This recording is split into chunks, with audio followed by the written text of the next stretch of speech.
Hi കൂട്ടുകാരെ, ഡേയുടെ പുതിയ വീഡിയോയിലേക്ക് സ്വാഗതം. ഇന്ന് ഞാൻ നിങ്ങളുടെ മുമ്പിൽ വന്നിരിക്കുന്നത് തൊപ്പി ദോശ എങ്ങനെ ഉണ്ടാക്കാമെന്നാണ്. നല്ല മനോഹരമായിട്ട് തൊപ്പി ദോശ തയ്യാറാക്കുന്നത്.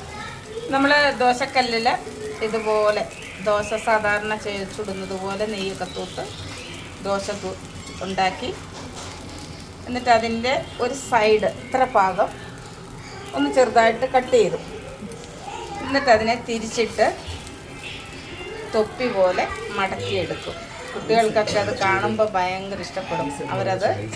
അവർ കഴിക്കും. എന്താ ഇപ്പോൾ കൊച്ചിന് വേണ്ടിയിട്ട് ഇപ്പം ഞാനൊരു തൊപ്പി ദോശ ഉണ്ടാക്കിയതാണ്.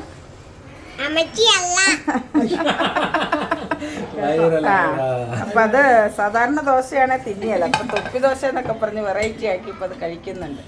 ഇനി ഇതിനെ തൊപ്പി പോലെ മടക്കിയെടുക്കുന്ന വിധം കണ്ടല്ലോ. ഇങ്ങനെ കട്ട് ചെയ്ത ഭാഗം തിരിച്ചു റൗണ്ട് ചെയ്ത് തൊപ്പി ദോശ. ഓക്കെ, കറക്റ്റായിട്ട് ഇങ്ങനെ വെച്ചു. തൊപ്പി ദോശ റെഡി. അപ്പോൾ വീഡിയോ ഇഷ്ടപ്പെട്ട സബ്സ്ക്രൈബ് ചെയ്യാൻ മറക്കല്ലേ. Okay, good bye. അടുത്ത വീഡിയോയിലേക്ക് വരുന്നിടം വരെ ഗുഡ് ബൈ.